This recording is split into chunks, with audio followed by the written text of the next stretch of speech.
Keith here. When I started making the first episode of, I had no experience doing podcast interviews, especially the technical side of things.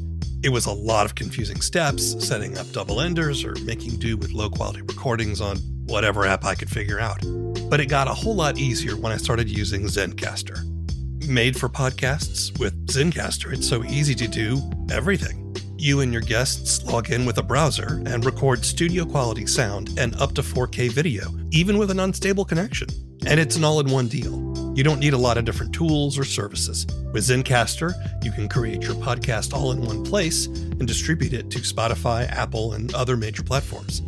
If you've ever thought about making your own podcast, go to zencastr.com/pricing and use my code TFEO, and you'll get 30% off your first month of any Zencastr paid plan. I want you to have the same easy experience I do for all my podcasting and content needs. It's time to share your story on Zencastr. Hey, it's Keith. If you're a lover of audio drama like I am, you need to know about the Apollo app. Apollo is designed around audio drama, so finding your next story is easy. You can always listen through Apollo for free, but there's also the Apollo Plus subscription. With it, you get ad-free listening, exclusives, and other bonus content for over 40 shows. And 70% of the revenue on Apollo Plus goes to those creators. Join Apollo Plus through the Apollo Podcasts app or apollopods.com.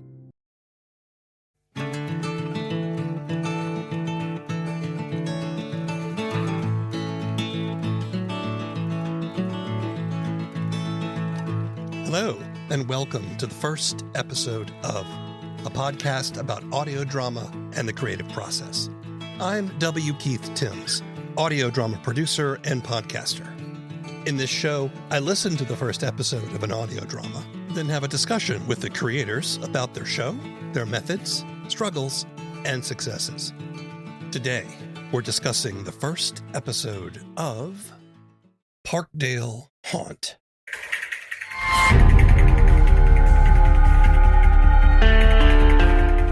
Parkdale Haunt is a found footage haunted house story written by Alex Nursall and Emily Kellogg, and sound designed by Ian Boddy. When Judith's best friend Claire takes off without warning, it's up to her and her friend Owen to work backwards and figure out what happened to her. Claire had come into possession of a house in Toronto's Parkdale neighborhood, left to her by a long-lost relative. But not long after she started going to the house, things began to get weird, and Claire began to change. In addition to their other roles on the show, Nursall, Kellogg, and Boddy also voice the main characters. Parkdale Haunt has 3 seasons of 10 episodes each. I spoke to Alex, Emily, and Ian from their homes in Toronto. The first thing I would like to do is I would like to have each of you introduce yourselves and tell our audience what you do, generally speaking, on Parkdale Haunt. Hi, my name is Alex Nursall, and I am the co-creator, co-writer, director, and voice of Judith on Parkdale Haunt. Hello, everybody. My name is Emily Kellogg, and I am also co-creator, co-writer on Parkdale Haunt, and I am also the voice of Claire. Hey, I'm Ian Boddy, and I am the voice of Owen on the show, and I'm also the sound designer, mix engineer, and recordist. I'm curious as to all of your backgrounds as artists, where you came from before you got into making audio drama. I started as a writer as a teenager. I wrote my first published article when I was 13. I got my first hate mail when I was 13. That was very funny. A lady called my house to tell me that I was a bad daughter to my dad because I wrote a humor piece about how because my dad had a humor column in a local paper. And I wrote a piece in a rebuttal to him, and a lady called my house to tell me that I was a bad child and I was going to hell. And that just spurred me on, and here I am today. Good for you. Hell, a common thread, I see. Yes. I got into radio when I was about 15, when I got access to a community radio station for some reason. And I've kind of never stopped doing audio stuff since then. I'm still in a lot of ways like an ascended amateur, but I've always loved doing it. And then when it comes to writing, I've wrote for a lot of years doing pop culture, pop history stuff, humor stuff. This was the first long format, like scripted anything I'd ever worked on. Prior to that, the most scripted stuff I'd ever done was with Ian at work, and we would just make silly little things together, which were a lot of fun. And that's also how I roped Ian into doing this after several years of us just making bizarre stuff at work. Where did the two of you work? We both work at currently called Pirate Sound, a sound post-production house in Toronto, mostly focused on advertising and long format television. Can remember the first thing we did together was it was on. I remember this because it was Brexit, and my husband's English, and Brexit, like the vote happened, and he was not happy. And on the way to work, I wrote this goofy little script to mostly just to be like, we can send this to our friends in England and stuff, called like Choose Canada, as like a yeah. It was like a little funny little thing. Like a travel spot. And I got to work and I went up to one of our bosses. I was like, can I record something for like silly? And he goes like, yeah, you can do that. I'm like, should I ask an engineer? And he like, is there someone to be into that? And he goes, go ask Ian. And I was like, the guy with the hat? I don't really know him that well. And I got in the booth and recorded that. And I remember you were doing like a lot of like very broad Scouse accents at me, and I was like, I think I like this guy and I want to work with him more, and then we never stopped. Yep, the weird clicked. Yes, it did. Well, Ian, how did you get your start in the arts? I think much like the other two here, I got started just being in love with audio. When I was young, I grew up around music. A lot of my family members were musicians. Maybe about 12 or 13, I got my hands on a program called Sonic Foundry's Acid, and a demo version of a program called Fruity Loops. And I just started cutting stuff together and making weird remixes of songs that I downloaded from Napster, and just really just slicing and dicing audio to other people's dismay. And I really got a taste for it. And after a while, I was writing my own songs and producing some electronic music. I got into DJing. And so music really kind of stuck with me for a long time. I went to school at about 18 for music production at a place called the Harris Institute. I kind of graduated from there. I was a bit young for the program. I did well, but didn't have any contacts outside of the industry. So I became a chef, as one does. And I worked cooking for about 10 years before I kind of got back into the audio game. I went back to university, got a really, really underqualified position at Pirate. But from there, I kind of, facilitated that, met Alex and Emily, and worked on the project. In the interim between, that was about 10 years of time. Recorded. Yeah, I was about to say that's a long thing, long span of time in between. For the sake of time of this podcast, right? Like I recorded a bunch of albums with some great bands and had some fun along the way in terms of audio. So yeah, here we are. Nice. Emily, why don't you tell us a bit about your artistic background? I would say that Alex is our fearless leader who brought the three of us together. Alex and I know each other from university. We were both editors on our student newspaper, and my background is mainly in writing, although I did have a radio show when I was 15 too, Alex. We could have been competing radio hosts. Been really good friends for a really long time, and my background is mostly, as I mentioned, in writing. I recently did my Master's of Fine Arts in Creative Writing, and I'm a creative writing instructor as well. And I also love all things macabre, all things horror. It's what I live and breathe. And so the idea of combining audio, which had been kind of a recent obsession for me after Alex had recommended some horror fiction podcasts, I started listening to them, and I hadn't realized that was something that I could do, that I could bring fiction to life in that specific kind of a format. And as soon as I realized that was an avenue of storytelling that was open to me, and I was just so excited to just barrel on through. All three of you played the leads in Parkdale Haunt, and yet I didn't hear anything about any experience in voice acting. I'm curious as to how you guys came to that. Oh man, I'm a voice director. Yeah. So I directed a lot of people, and I still remember Emily and I talking about when we first started writing the show. It's like, I don't know, like 2018, 2019. We wrote a couple scripts, and then it was like, who's going to voice these characters? We have this stuff. And I don't remember if it was like, I don't remember which one of us was like, well, it could just be us. Probably, I feel like probably I said that. And because I remember you were just like, I don't know, man. Like, I don't know what I'm going to sound like. I said that we could do it, but that if we were ruining our own show, we should recast. And you were like, how about we just try it? Yeah, because I've done a lot of live radio stuff. I did tons of live radio. I did that for years and years. So I was comfortable on a mic, but I've never thought of myself as an actor.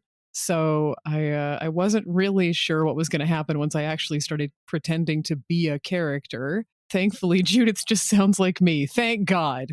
Wow, who could have written it that way? I know. You can write a script and find the person who fits it, or you can write to your voice actor. And boy, do we write to our voice actors. Yeah, I think it suits the style of the show, right? I have pitched Alex so many times on making my character Russian. We could do that? Oh, man.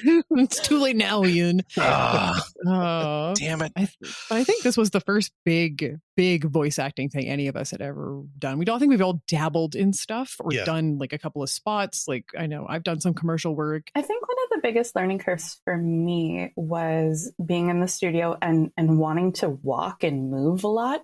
And you kept being like, Emily, can you stay the same distance from the mic? And you're kind of weaving around the studio here. And then not popping my peas every 2 seconds. I hear you. It's like whenever I'm acting, I want to move, right? There's got to be some physicality, and which is why I got to watch out making too much noise, rocking in my chair or banging on the table or whatever. Yeah. But no moving. Everyone stay still. The mic is right there.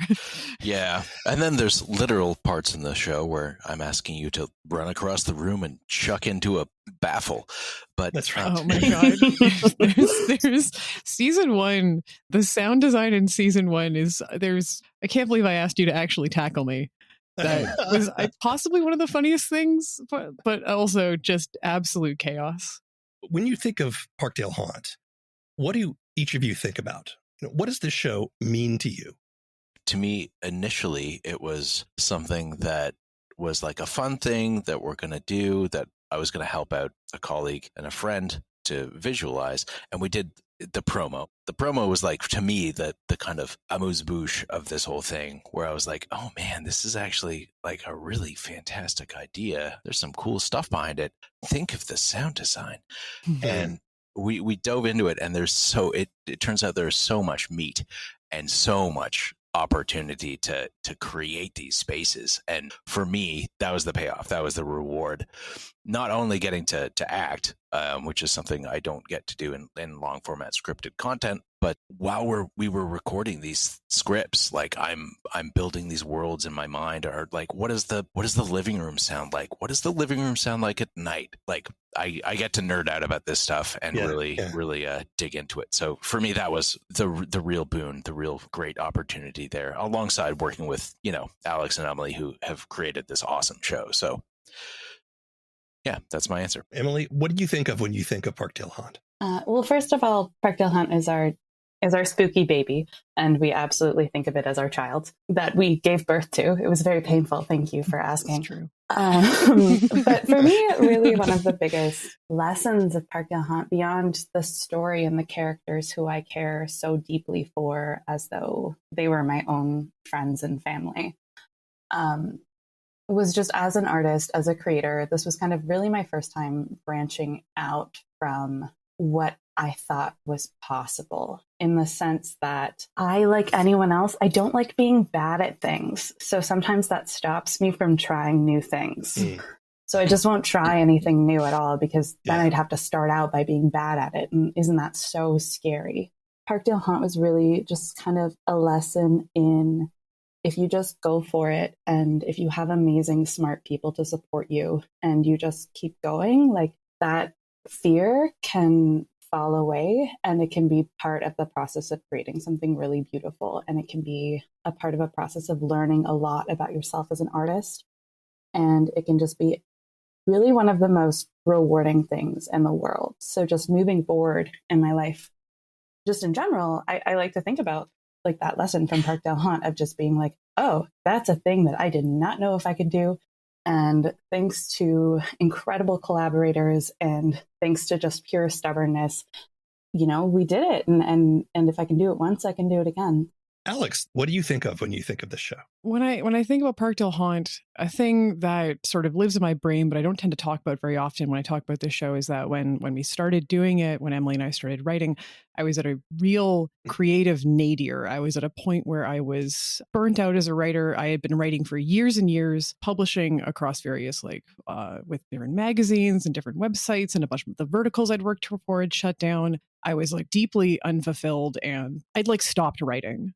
There's kind of 2 points that sort of made something in my brain wake up again. And the first one is meeting Ian and starting to work with him and doing fun little things that kind of was oh, okay, I can make stuff again. There's other people who want to build stuff and have fun with it. It's not just this constant feeling of having to write these magazine articles and feeling very, very unfulfilled. And the second one was starting to write Parkdale Haunt. And that was the first big thing I'd written it felt like a long time at that point. I'd been writing for so long and then I stopped, and it felt freeing in a way. It felt freeing because there was no editor, there was no control. It was just me and Emily just sitting there and throwing ideas back and forth. And I knew that I loved audio, and I knew that I wanted to make this thing. And I knew that there were good, amazing, talented people that I could work with. It kind of brought me back from this creative edge that I kind of found myself on. My name is Judith Anthony, and my best friend, Claire Sterback, has disappeared. Okay, just to clarify, she's still alive, and apparently she's fine, but all this started in mid-2018 when she took possession of a house in the Parkdale neighborhood of Toronto. We decided, hey, let's make a fun podcast, maybe some YouTube videos about the renos and the attempted DIY stuff. All the half-assed plans that people make and only keep 45% of the time. But things started to get kind of weird. In all honesty, parts of her life were starting to unravel, but I don't think that was it. I think it was the house. Why this particular story? Why Parkdale? Why a ghost story in a haunted house? Where did all that come from? Haunted house stories are a lot of fun. And Emily is the horror person. I would say that my tastes tend to veer towards I love a rom-com, I love an action movie, I love fantasy, I love sci-fi. So I'm sort of I like horror, but I'm not the deepest in it because I'm a big scaredy cat. We'd been joking. We'd been joking about all kinds of stuff about house renos and Emily was going through trying to find a new apartment at the time when we started. What's so funny is I was thinking the idea actually came at a very similar time in my life to right now, which is that I had just been apartment hunting. And I was apartment hunting in the city of Toronto. I don't know if you know anything about it, but we have a housing crisis and rental costs are through the roof. And when you're touring places, you're like, what is this nightmare box for $3,000 a month? And it was very much real estate and apartments in the city and living in the city in that kind of very real way was very top of mind. And I remember Alex and I joking about how, I completely understand why people stay in haunted houses, because if blood is dripping from the walls, that's fine, honestly. Is the rent under below $2,000 a month? Okay, I'm staying. Yeah. That ghost, just a roommate. Yeah. And I think the other thing too is that it was really important for us to set it in Toronto because for all of its flaws, we love this city and it's a fascinating, weird, funny place. And so I think the city itself is somewhat of like a minor character. Yeah. It was very fun to set it somewhere where we knew the geography of it so well. For those who don't know too much about Toronto, Parkdale is a neighborhood that used to be its own village, and it was quite affluent. So it had these really large sort of Victorian mansions. And then Toronto city planners did what Toronto city planners do best, which is nothing, and then build highways and built a highway across Parkdale so that it was kind of the waterfront was weirdly cut off. So it ended up with a lot of those houses being torn down, and then there would be various high-rises built in their place. But what resulted is actually a very cool, very vibrant, multicultural neighborhood, which is a mixture of a lot of new Canadians as well as these old legacy houses, which have since been turned into other kinds of low-income housing. And now, as a result of gentrification, these houses are now being bought and turned into super mansions. So it gives the neighborhood a very interesting, specific character. And there would always be this feeling you get when you walk by these houses and you're like, what is inside? I can tell there's such a fascinating history here. And I do definitely get that vibe of the neighborhood is part of the show. As you listen, you're getting a little glimpse into life in the area, especially in the first episode where you get the nosy neighbor and then you get the property developer guy dropping in, Your name really is A Bird? It's Austin. Austin Bird. You've heard of me, of course. Maybe no, radio? A Bird? No one makes a nest like A Bird. I'm sure you've seen my billboards and, of course, my properties. I'm working on a condo development not far from here. Yeah, I'm sorry, but I don't know who you are. Well, never you mind. You know me now, and I'm sure this is the start of a beautiful friendship.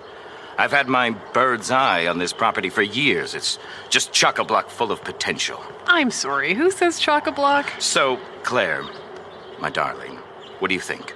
Are we going to do it? Do what? Sell this house and make you a fortune, of course. No, actually, Mr. Bird... Listen, property rates have soared over the last few years. It's a seller's market, and you, my dear, are a seller.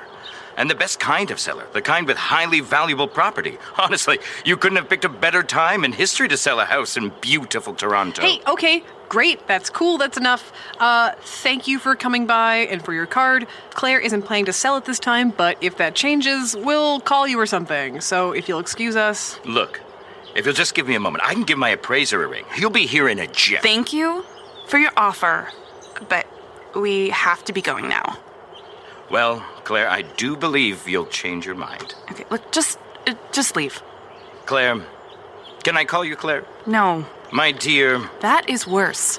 Let's make another appointment. Are you around next Thursday? Another appointment? We never made a first appointment. You just showed up, and look, I'm not selling. I think you're making a mistake. I think you're making a bigger mistake by not leaving. Well, I can see you when I'm not wanted. I'll bid you adieu for now, ladies. I'm sure we'll see each other around the neighborhood. Yeah, not if I can help it.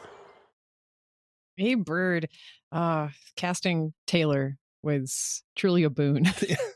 That Emily gets credit for suggesting Taylor. So the story it's a podcast within a podcast kind of frame. The story is about two friends, Judith and Claire, who Claire inherits a fixer-upper house in Toronto's Parkdale neighborhood, and her best friend Judith agrees to help her remodel, and they decide to make a podcast about the renovations. They start recording everything they're doing, but as they go along with these renovations, things start to become very strange. They discover the house has a very checkered history associated with murders and the occult. They start to hear noises. They experience unexplainable things. They find cryptic notebooks and writing on the walls, and Claire gradually becomes obsessed with the house and its history and then abruptly vanishes, which is where the show begins as the podcast within a podcast, in that the Parkdale Haunt podcast is ostensibly about Judith leading this investigation into what happened to Claire, going back and looking through all of their recordings to try to put the pieces together and figure out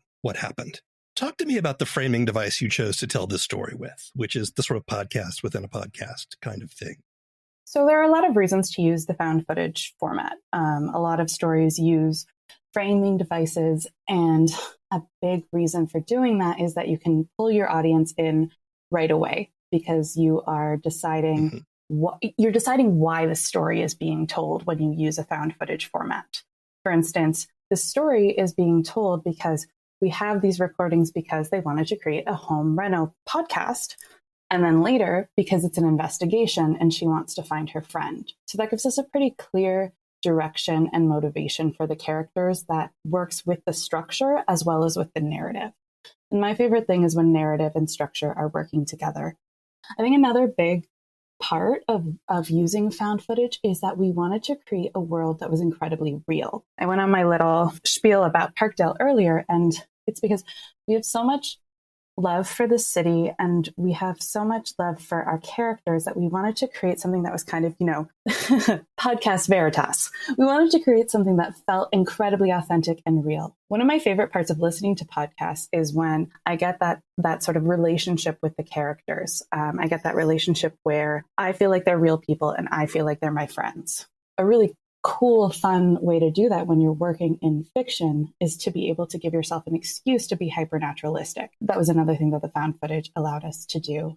Parkdale Haunt is asking you, what happened if your best friend became possessed? Not in the abstract, not in a horror movie universe, like in this universe that you exist in. What would you actually do?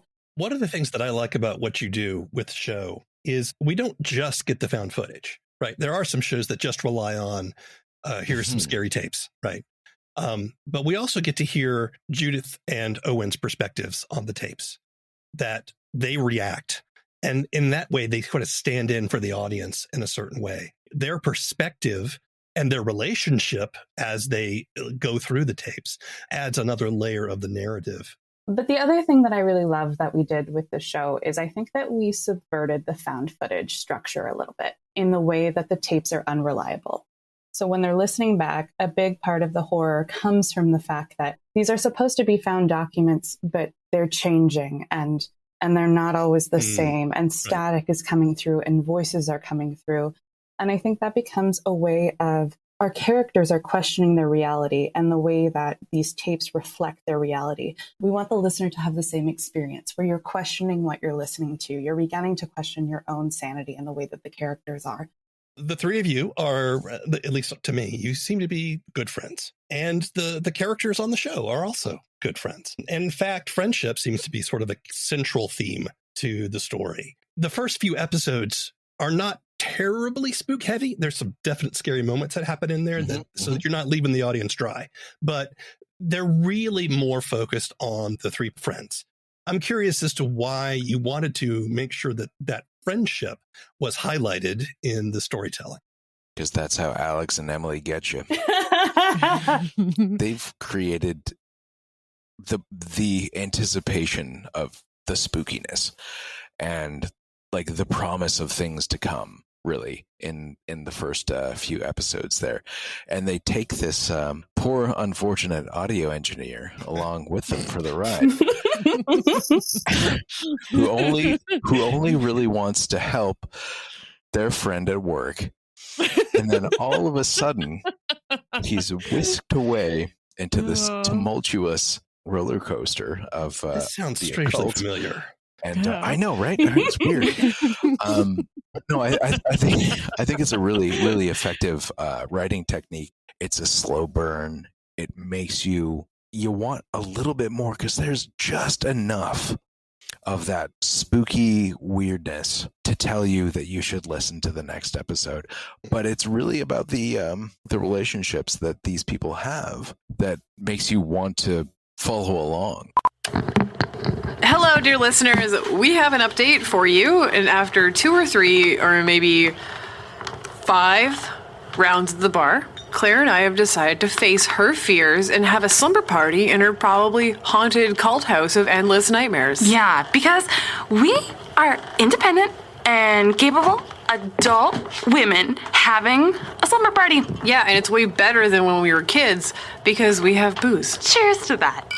So, we've been exploring. We didn't go back in the basement on the frickin' dark. Claire doesn't like basements. They're too scary. Basements are like having a tomb in your house that you fill with junk instead of bodies. Besides, it's so cold down there. When we finally got the door open, it was like a fridge. Yeah, and the light on the staircase doesn't work, so whatever. I'm perfectly okay with not exploring an unfinished mystery basement in the pitch black, because it smells a little like an old drainage ditch down there. We locked the door, though, so hopefully the rats or whatever's down there don't have keys. Can ghosts carry keys? They can have, like, chains, like that guy from the Christmas one. Ichabod. Ichabod Crane's from the Headless Horseman, you dope. You're thinking of the Ghost of Christmas Past. No. That's just some person. It was like his business partner. He was like rich and evil and I don't know, stuff. Yeah, listeners, here's what you should know. Turns out the ultimate evil is capitalism. Having these characters be friends does help us because we're, in a sense, kind of pulling from our own relationships. Mm-hmm. We didn't set out, I guess, in a sense, to be like, to sort of like mimic our own relationships, but there is that sort of reality of like Ian and I do work together, and Emily and I have been friends for years, and having these characters be friends was really important, I think, in pushing the story forward and also in the performances, because it gave us a lot of space to have these moments where people aren't just scared and they're not just talking about the plot or talking about the things that are going to be scary or that did scare them. They have these moments where they just sit down and they just hang out, they just talk, they chat. You feel this natural kind of warmth between them. I think that Alex and I are both very character driven. I think that there's a lot of ways to build momentum to narrative and to story. One of those ways is having something be very plot driven, and we are a plot driven story. There are a lot of mysteries that unfold, but I didn't want it to be a story where once you find out the answers, you're done with the story. Right. I wanted it to be something that stays with you, and I wanted it to be something that lingers. And for me, a story that stays with me is one where I want to slow down and I want to linger and I want to spend time with characters because they're fully fleshed people who could be my friends. Yeah. I mean, you have to care about the characters, right? Otherwise, the things that happen to them don't have much impact. Yeah. And the way we care about them usually is in the way that they treat other people and the relationships they have with them. Another question for all three of you. What do you struggle with? Like in general or with the show? Oh, how long you got, sir? Yeah. Ooh, I didn't realize this was a therapy session. Let's go. Yeah, I know. What do you struggle with when it comes to creating and making your art? I think for me, it goes back to my first answer of when we were talking about what Parkdale Haunt means to me. And I think that Parkdale Haunt really means that you can fight through perfectionism, and that perfectionism is the enemy to creation.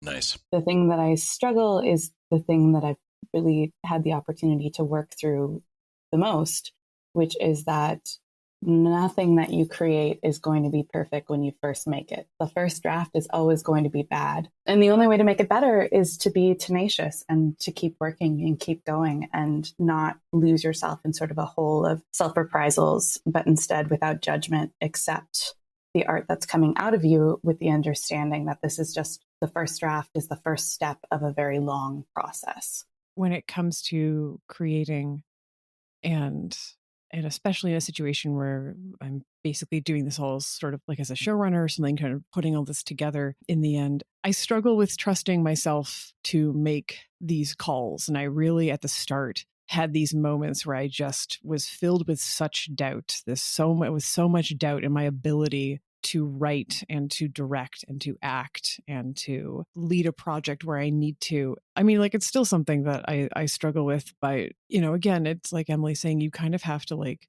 push past that. You have to find that sweet spot and and you have to be able to like trust in your ability to be able to make things and to not get caught up in this idea of perfectionism or making it always the peak of anything the first time you get in there and the first time you do something, and to make mistakes and to trust the people around you that they're going to help and that they're going to offer feedback and listen and join you through these things, and not be like, you messed up one time and now everything's ruined forever.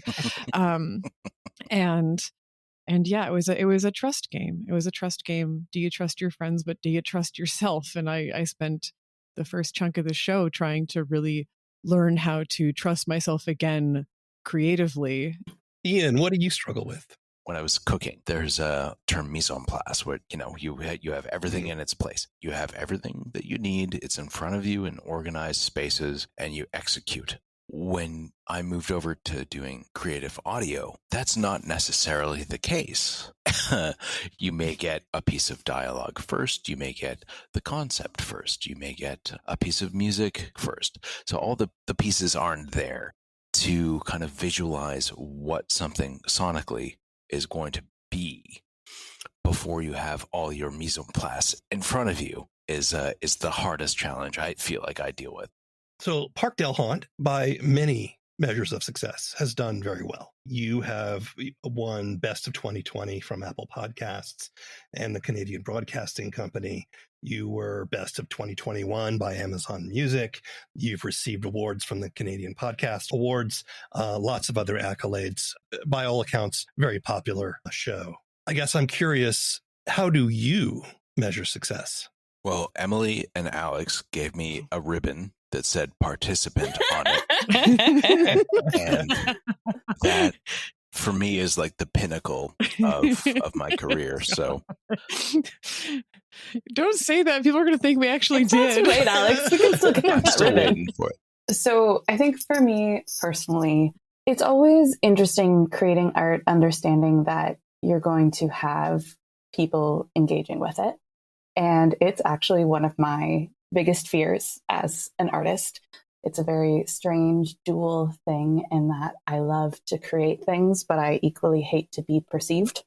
I have found so much satisfaction when there's one person who just gets it. The awards are amazing. The amount of listeners that we have are incredible. But when there's one person who says to me, like, you really nailed what this feels like.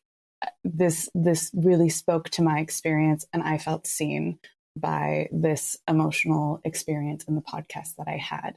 To me, that is the ultimate success as an artist, to make someone else feel seen. For me, it kind of comes on like a 3-tiered kind of thing. First tier is like getting the accolades and the listener numbers and all that stuff is very satisfying. I know it's one of those things where it's like, you know, you want to sort of be like, I'm above this. Like, I don't need that. I just make art for myself, and I do. But I also really love when other people are like, damn, that is some fine art you made. And I'm like, yeah, thanks. I love it. And second tier is making something where I feel very satisfied with just the thing that I've made. And Parkdale is something that feels very, very satisfying in that way. And then the final thing is just like the satisfaction of getting to, and this is so corny, getting to do stuff with people that you care about and that you like really enjoy spending time with, and making something that is joyful to do. In the context of this show, being successful was taking a script and interpreting it to a point where they felt like what they had written had come to life. The accolades and stuff like that afterwards, my God, did not see that coming. I don't think any of us did. None of us like went out to go do that, right? My job was to interpret their scripts and to make them the best that they could be. And if I did that correctly and it worked out for us that way, then that's success for me. We got some just absolutely phenomenal support, and people really seem to connect with it and love it. And yeah, I don't know. None of us saw this coming. I think we all were sort of just like, let's make a thing. And then hopefully some people listen and we'll just have some fun with it. And then season 1 hit and it did really well. And we were like, oh man, we got to make season 2 now. What are we going to do? And I remember going into writing season 2 and just having to like sit down and think, just keep like writing it for yourself. Keep writing it for yourself and for Emily and for Ian. And don't think about having to make this like a thing where you have to appeal to everyone, because if you do, then you're going to overthink this. Just sit down and be in that same headspace that you were in back in season 1. What are some lessons that you all have learned through this process of making Parkdale Haunt that you can share with people who might want to create their own? From a sound design perspective, make a lovely folder with all the scenes that you think or have in front of you, and create your environments. Put them in those and then save it somewhere so that you can recall it later instead of having to go through all of your old sessions and dig them out. Make something that you want to listen to, because you're going to have to listen to it over and over and over again. That's my advice.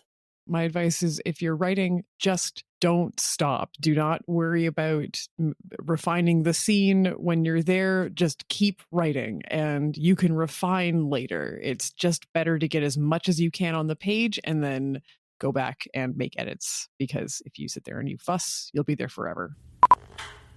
Hello. So you've picked out a bunch of print samples, and I think we're going to do the wall going down the stairs with the print.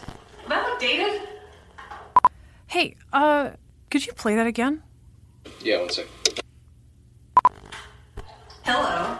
So we've picked out a bunch of samples, and I think we're going to do the wall going down the stairs. Is that the same recording? I haven't changed it. I'm playing it from the same spot. Again. Play it again. Hello. We're going down the stairs. Hello. Hello.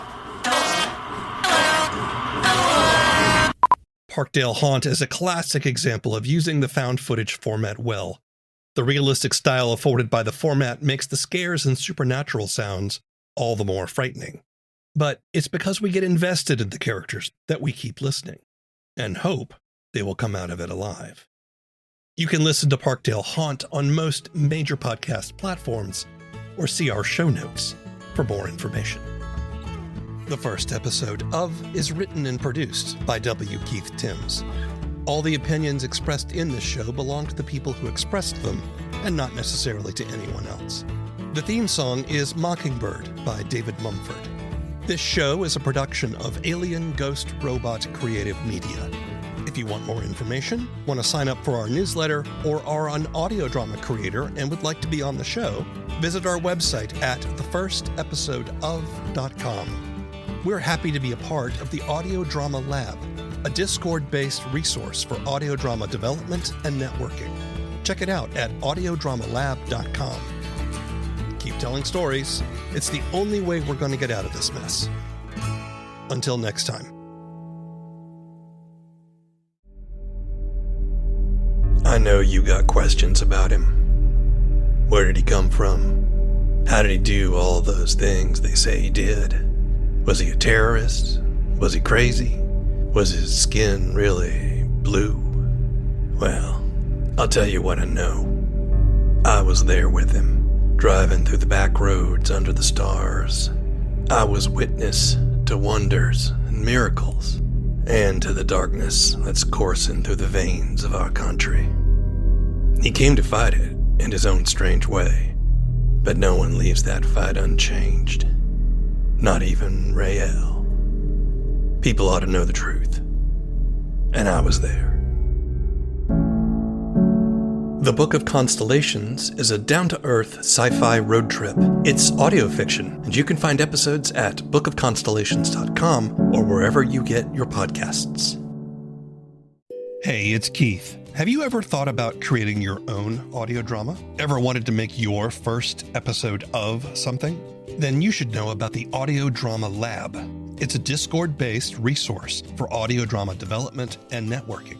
You can connect with other creators, find actors and musicians, and even incubate your idea with step-by-step advice, accountability, and encouragement. Check it out at audiodramalab.com and start telling your story.